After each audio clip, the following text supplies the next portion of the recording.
Hey everyone, it's Keara and I'm back with another YouTube video. On this video, I'm going to talk about how to prevent thinning when it comes to your locks. I'm talking about at the roots, in the middle, at the end. I'm talking about it all, okay? I feel like I'm credible to speak on this because I am in year 5 of DIY Microlocs. What is DIY? I did it myself, okay? So these are my babies. I birthed these babies, okay? I nurtured these babies, okay? All in all, it's been a while since I made a video about locks, and I just want to share a little bit more about what I've learned about thinning in my own Microloc journey, okay? So here we go.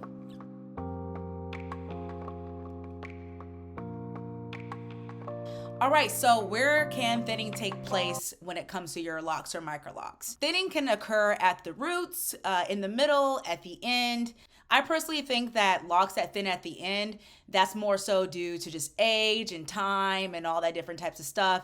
Usually as our locks grow and they mature, you know, they're a bit thicker at the roots than they are at the ends. And some folks, the way that they respond to that is just by simply, hey, trimming those babies off, okay? And just trimming away the thinner roots as time progresses. In my opinion, I don't really think there's like a way to prevent like thinning ends of your hair altogether. Just keep the ends of your hair moisturized, but there's no way to completely avoid it. Your hair is aging, your hair is growing. Oftentimes the root of our hair, if we're doing it right, is stronger than like the very end. It's newer. I mean, just think about us as human beings. Like when we were little kids, right? We had all the energy, we had all the we had all the spunk, and now that we're older, we got to take magnesium every freaking morning. I was one of those kids that was doing parkour, climbing up stuff, jumping off of stuff. If I did that today, I don't know.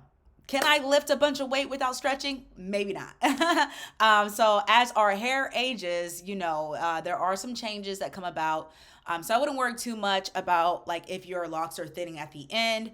Just pro tip, always what you do to the top of your hair, do to the bottom of your hair. Keep those ends moisturized and actually moisturize them a bit more, like show them a little bit more love.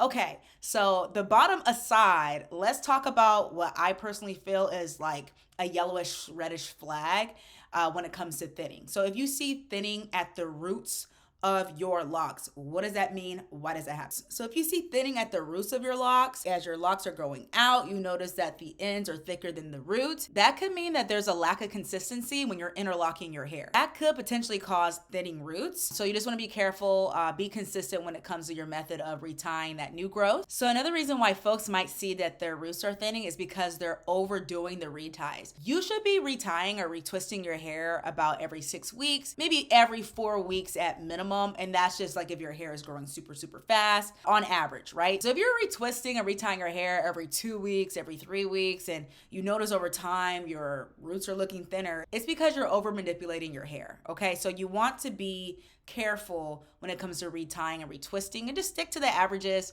And embrace the new growth, embrace that new growth. Don't feel rushed to like twist and retie right away. Now let's talk about the middle part of our hair. For all my locked folks, you may know this already, but there may be a time in your lock journey where you have to repair a lock or, you notice that there is thinning at the middle of the shaft of your hair.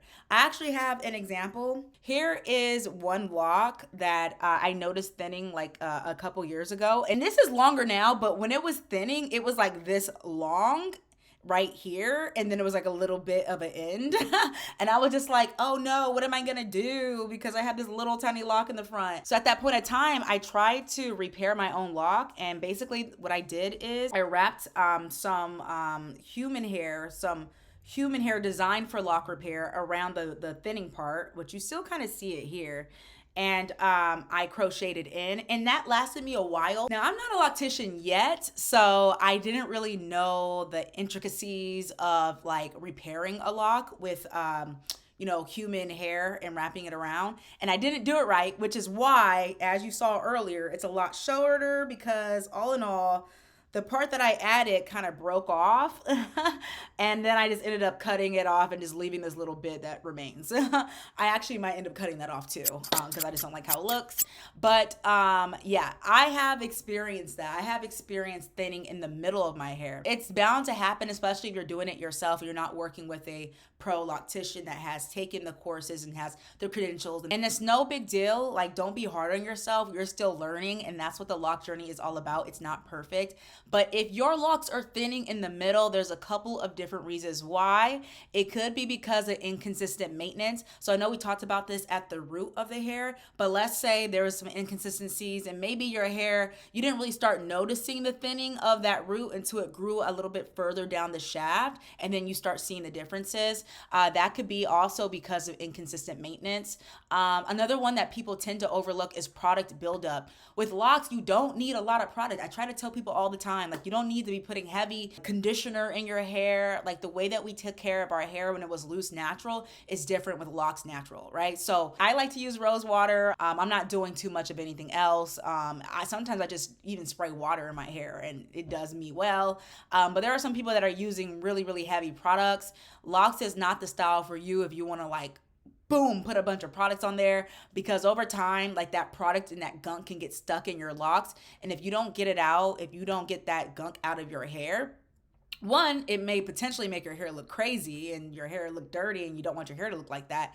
But two, the product buildup will just be kind of like rocking all your strands of hair, heavy as hell, and then your hair will break off or thin in that area, right? So product buildup is a very underlooked reason why your hair may thin in the middle as well, okay? One more thing I want to add. If you are not using a bonnet every single night or whenever you lay down, you are risking thinning locks, whether it's at the root, whether it's at the middle, whether it's at the end, it doesn't really matter.